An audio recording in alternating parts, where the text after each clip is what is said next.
네, 글로벌6의 하이라이트, 글로벌 전략가들 함께하겠습니다. 오늘은 여러분들께서 많이 기다리시는 유니스토리 자산운용 김장률 투자전략본부장께서 자리해주셨습니다. 안녕하십니까? 네, 안녕하세요. 네, 오늘은 엔비디아를 비롯한 반도체, 빅테크 기술주와 또 요새는 또 국내 증시에서 약간씩 좀 불씨가 타오르는 2차 전지를 중심으로 살펴볼까 합니다. 먼저 엔비디아인데요. 최근에 이슈가 많네요. 네. 예, 이번에는 또 내 소설을 썼다 엔비디아가 무단으로 작가들이 대거 소송을 제기했고 또 그 안에서는 또 왜 이렇게 매도를 해서 또 시장을 좀 혼란시키는지도 궁금합니다. 그렇죠. 엔비디아 좀 영향 좀 국내까지 살펴주실까요? 예. 내부자가 매도했다는 것은 분명히 단기적으로 안 좋은 시그널입니다. 그거는 빌미가 될 수 있고요. 안동공토 얘기하면은 그날 오늘도 좀 빠졌습니다만은 금요일에 많이 빠졌잖아요. 내부자 팔았고 그다음에 대량 거래가 나왔어요. 상당히 많은 거래량이 촉발돼서 5% 빠졌지만 사실 장중에는 위에서 밑에 빠지만 그 범위는 10% 빠졌으니까 충격을 상당했었을 거고 오늘은 좀 덜했습니다만은 그래서 단기적인 많이 상승한 거에 대한 이제 경계감이 있었다라고 볼 수 있겠고요. 그거는 불가피한 거고 그다음에 각종 뭐 소송이야 됐던 아니면 무슨 저작권 됐던 이거는 사실은 오픈 AI나 마이크로소프트도 지금 마찬가지로 뉴욕 타임즈에서 그 소송받고 이러기 때문에 AI가 가는 방향에서 이런 건 불가피하니까 그거는 별거 신경 쓸 거 아닌데 주가가요. 지금 그 22년도 10월, 22년 10월에 뭔지냐면은 우리가 어느 누구도 대부분 사람들이 챗GPT가 뭔지 모를 때죠. 챗GPT가 등장하기 전에 그 당시에 엔비디 바닥에서 지금 주가가 800%가 올랐거든요. 정확히는 810% 올랐다가 어제 빠져 그제 빠져 800% 오른 것 같은데 이렇게 단기적으로 오르다 보니까는 주가의 밸류에이션이나 아니 그 이익에 대한 거를 논하기 전에 단기 고점에 대한 인식이 있는 거라고 보여집니다. 네. 그렇게 내려갔다고 보면 될 것 같습니다. 근데 사실은 이게 두 가지인데요. 그 테슬라 같이 이렇게 고점 1년 사이에, 1년 반 사이에 엄청 오르다가 엄청 내려가는 경우가 있었기 때문에 걱정이 되는 게 하나고 항상 얘기하듯이 20여 년 전에 앵커님이 애기였을 때 그 20여 년 전에 그 당시에 그 주가도 이제 그 시스코와 같이 이렇게 IT 버블을 향해서 갈 때 아무도 몰랐는데 결국 내려갔단 말이에요. 그 두 가지 비교하죠. 그런데 테슬라하고 다른 점은 테슬라는 전기차는 우리가 고관여 제품이라 해서 가격이 5천만 원, 7천만 원 주는 거기 때문에 맨 처음에 살 만큼 살 사람을 제외하고 나면 그 다음에는 누군가 더 촉매할 수 있는 가격에 민감한 제품으로 바뀌는 거죠. 그게 테슬라의 지금 고민이 되는 거라고 말씀을 드릴 수 있는데 이 AI는 우리가 뭐 AI 뭐 활용한다고 30만 원, 100만 원, 500만 원 주는 게 아니잖아요.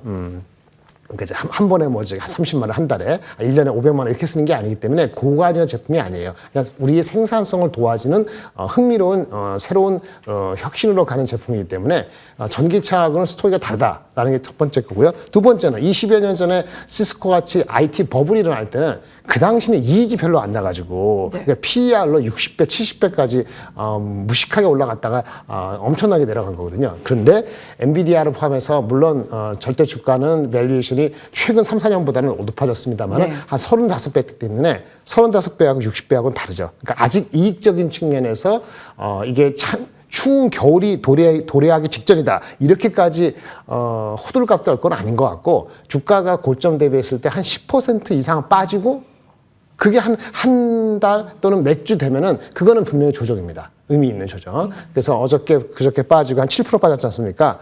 다음 주에 중요한 그 무슨 컨퍼런스 있는데 그 즈음에서도 더 빠지고 여기서 한 3, 4%, 5%더 빠지고 그 흐름이 4월 초까지 간다면 그거는 조정이다. 이렇게 말씀드릴 수 있고 아직 그럴지 여부는 단언하긴 너무 이르다라고 말씀드리겠습니다. 아직은 호들갑들 정도는 아니다라고 얘기를 해주셨어요. 자, 주가가 10% 이상 하락을 하고 그것이 한두 달 정도 지속이 되면 그때는 좀 조정을 염두를 해둬야 되는데 아직까지는 그런 상황이 아닙니다. 엔비디아요. 그리고 엔비디아가 좀 두 가지와 비교가 되지 않습니까? 닷컴 버블과 그리고 최근으로 봤을 땐 테슬라. 네, 근데 그 두 가지와도 좀 다르다라고 분석을 해주셨고요. 절대적인 주가는 올랐지만 오히려 퍼로 봤을 때는 좀 낮습니다. 자, 그 부분도 좀 긍정적인 면을 좀 체크를 해봤습니다. 조금 더 저희가 변화된 감지가 있으면 바로 얘기를 해주십시오. 네. 자, 두 번째는 이제 테슬라입니다. 오늘은 좀 반등을 나타냈어요. 오히려 기술주들이 좀 쉬어가니까 테슬라가 반등을 나타내는데 노브로데스크가 테슬라의 시총을 좀 제치면서 테슬라가 계속 좀 위협을 받지 않았습니까? 잠시 후에 국내 2차 전지주를 살펴볼 거고요. 테슬라만 한번 잠시 짚어갈까요? 테슬라는 기본적으로는 그거죠. 일단 가격은 낮췄는데 아까 말씀드린 것처럼 처음에 한 100명 중에서 한 15명은 가격에도 불구하고 가격이 비싸도 불구하고 충전이 불편해도 불구하고 살 사람들이 있었다는 거죠. 그런데 그걸 지나고 나면은 빅점프로 다시 한번 올라오면은 가격에 민감한 사람, 충전에 민감한 사람들을 끌어당겨야 되거든요. 두 가지입니다. 가격을 더 낮추든지 원가를 낮춰서 아니면은 뭔가 시쳇말로 그냥 쌈박한 뭘 넣어야 되는데 쌈박한 게 자율주행 같은 거거든요. 근데 그거는 아직 기술 단계가 그렇게 만족스럽지 못한 거예요. 그러니까 뭔가 새롭게 보여줄 게 없는 상태에서 가격을 낮춰야 되는 건데 중국의 BYD가 뭐고 있지 않습니까? 가격 경쟁이 붙는다는 거죠. 하다못해 니오도 나오고 그러다 보니까 그게 걱정이 되는 거여서 주가가 많이 빠졌습니다. 많이 빠진 거는 언제든지 반등을 할 수 있습니다. 우리가 애플을 열심히 욕을 할 때 애플이 반등하듯이 테슬라도 열심히 욕할 때 반등할 수 있는 거긴 한데 엊그저께도 사실은 미국의 전기차 판매량이 나왔어요. 2월달 수치가. 2월달 수치가 나왔는데 작년 2월보다 11% 상승에 그쳤습니다. 1월 달에 17%였고 더 성장률이 낮아졌어요. 올해 성장률을 뭐 20%, 30% 원래는 30% 보다가 미국의 전기차 성장률이요. 그것이 20%도 안 되는 거 아니냐 그러는데 1월 달, 2월 달 보면은 이 성장률이 별로 안 좋단 말이에요. 성장을 하는데 둘안됐다는 거죠. 이것이 안 좋은 거고 테슬라에도 안 좋고 다른 업체도 안 좋은 거죠. 덕이 안 좋았던 건 테슬라 주가가 내려간 이 후행적으로 말씀 죄송한데 매일매일 여러분은 제가 보는 게 아니니까 제 머릿속에는 전달할 수 있는 방법이 없거든요. 벌써 이 얘기는 지난주에 있었던 얘기인데 테슬라를 원래 좋아하는 애널리스트 모건 스탠리의 애널리스트가 있는데 잘 맞췄다는 그 친구가 목표주가 살짝 낮췄는데 살짝 낮춘 리포트가 중요한 그 내부적으로 아까 성장률을 올해 10%도 성장 못할 거다. 그러니까 미국의 평균 성장률보다 낮게 될 것이다. 가격 정정 이렇게 얘기를 하면서 자칫하면은 유상증자를 해야 하는 현금 흐름이 안 좋을 수도 있다. 이런 얘기를 했기 때문에 그러한 것이 분위기를 최악으로 만들었다라고 생각이 들고요. 이런 최악의 리포트가 나올 때는 사실은 기술적인 반등을 임박하는 경우에 나오는 경우가 많습니다. 하지만 이게 의미 있게 계속 올라갈지 여부는 역시 1분기 실적 나오면서 회사가 뭔가 다른 비전을 더 확실히 보여줘야지 이게 140불, 190불, 220불 가든지 말든지 그럴 것 같습니다. 네. 좀 부정적인 얘기가 나오는데 이럴 때에 좀 바닥이 나올 수도 있는 가능성이 있고요. 1분기 실적을 좀 봐야겠습니다. 그리고 이제 뭔가 또 혁명적인 게 나오는지 조금 더 시간이 필요할 것 같습니다. 다행히요, 국내의 2차 전지주는 테슬라의 부진한 흐름과는 달리 좀 꾸준히 좀 눈여겨보아지는 편입니다. 정부와 배터리 3사를 비롯한 2차 전지 소재 기업들이 차세대 배터리 지금 개발 시동을 걸고 있지 않습니까? 주가 반등에 좀 노력들 살펴주시고요. 좀 종목들을 어떤 것들을 좀 까다롭게 봐야 될까요? 네, 인터 배터리 데이라고 지난주에 한 3일 정도 있었던 거. 성황리에 마감이 되었어요. 네? 뭐라 하시죠? 네, 성황리였죠? 성황리. 네. 제가 가본 적이 없어가지고. 근데 지금 성황리 왔다 하더라고요. 관심 가지신 분이 투자하신 분도 많고, 민도라듯이 주식에 대한 아니면 회사에 대한 이해도가 높다 보니까 많은 질문이 쏟아나는데 일단 승리자는 삼성 SDI인 것 같아요. 삼성 SDI, 셀 업체에서 삼성 SDI, SDI 관련되는 업체들 한마디로 전고체 주식에 대한 관심이 컸어요.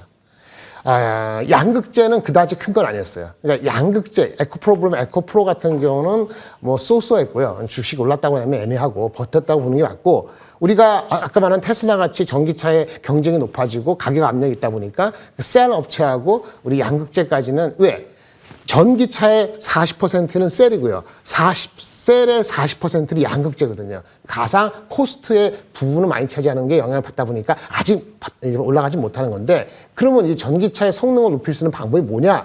근본적으로는 전고체 쪽으로 가는 게 낫지 않느냐? 근데 그건 먼 얘기였죠. 먼 얘기였는데 삼성 SDI하고 LG 둘 다 언제 어떻게 하겠다라고 발표했는데 특히 SDI가 좀 구체적으로 빨리 할 수 있다. 빨리 하겠다는 의지를 표명했기 때문에 SDI 주가가 안 그래도 주가가 많이 내려갔기 때문에 반등을 했다고 보여지고요. 그러면 그 관련되는 전고체에 들어가는 소재라든지 그런 공정에서 필요한 장비라든지 이런 업체들이 아주 부상을 한 거죠. 그래서 삼성 SDI 같은 경우는 원래 삼성 SDI가 2차 전지만 갖고 있는 게 아닙니다. 셀만 갖고 있는 게 아니고 자회사도 있어요. 뭐 양극재 자회사도 있고 삼성 디스플레이도 갖고 있고 여러 가지 있는 걸 합하면은 지금 LG 엔솔보다는 상당히 할인되어 있다는 의식이 40만 원 이하에서는 확인이 됐다고 보여지고요. 목표 주가가 애널리스트가 업데이트가 덜 돼서 뭐 7, 80만 원 있습니다만 그것까지는 아니더라도 할인율이 줄어들어도 5, 60만 원대는 언제든지 올라가도 이상한 거 아니다라는 공감대가 이루어졌다고 보여집니다. 그게 추이를 보셔야 될 것 같고요. 두 번째는 전고체 관련되는 장비 업체나 소재인데 원래 인터 배터리 대하기 전에 음극재 소재, 양극재보다는 비중이 작습니다만 그만큼 기술적인 어떤 브레이크스루를 한다면은 의미 있을 수 있는 거라서 관련되는 게 나노신 소재 이런 주식이 간 거고 이번에 그 인터 배터리를 통해서는 CIS 같은 전고체 관련되는 전극 장비하고 그다음에 소재까지 다 하는 그 업체에 대한 주가가 꽤 많이 올라왔다라고 말씀을 드릴 수 있어 CIS하고 나노신 소재는 목표 주가도 있고 애널리스트들이 팔로우하는 주식이기 때문에 글쎄요 오늘 좀 일주일 사이에 오른 상태에서 어떤 그 추격 매수 이런 거 말씀은 드리기 어렵습니다만 계속 좋은 관점을 가져도 괜찮지 않겠나 이렇게 보고 있습니다. 네, 차세대 2차 전지로 각광받는 전고체, 리튬 메탈, 리튬 황 배터리 지금 기술 개발에 박차를 가고 있습니다. 관련해서 전고체 쪽 포스코홀딩스와 삼성 SDI 그리고 전고체 음극재, 신기술로 나노신 소재 CIS 아마 국내 쪽 보시는 분들은 오늘 도움 많이 되셨을 것 같습니다.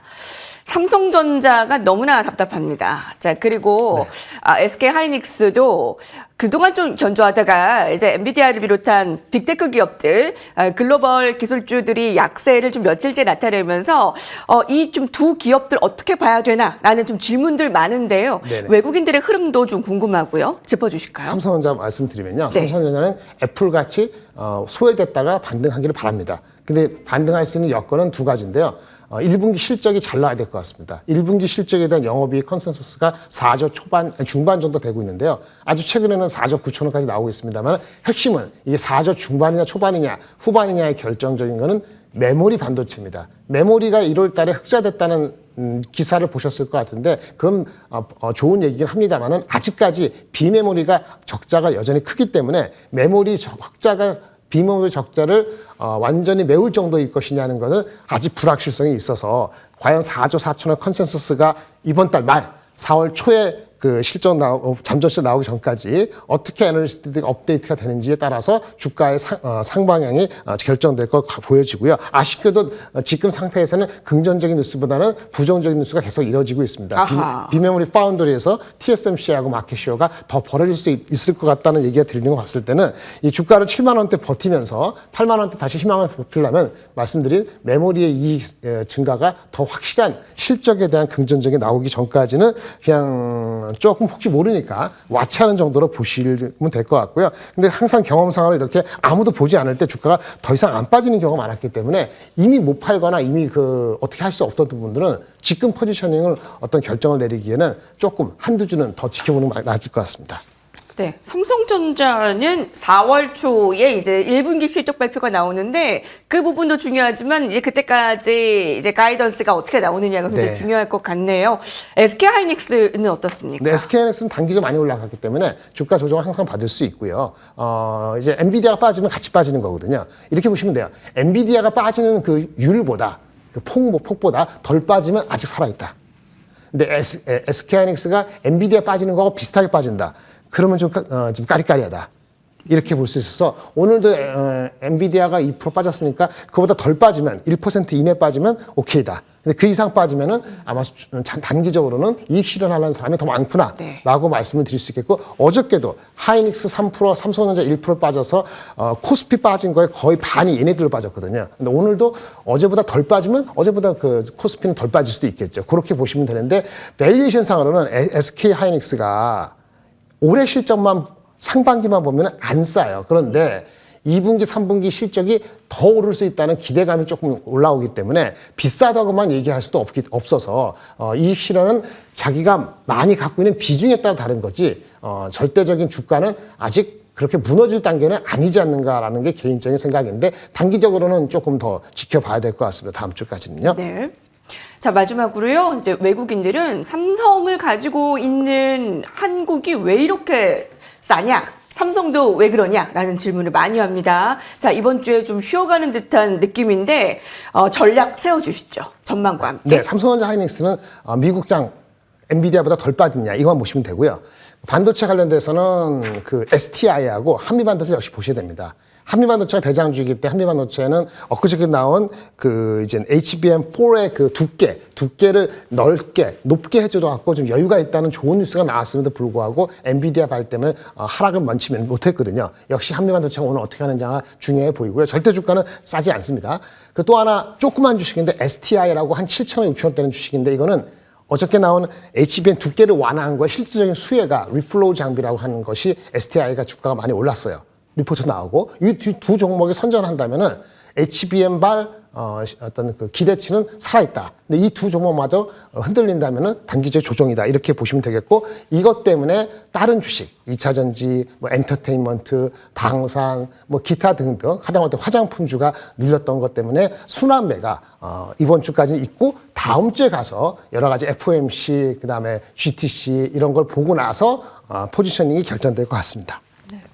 단기 조정이다라는 이제 근거들 체크할 만한 거 살펴주셨는데 그거 짚어보시고요, 여러분.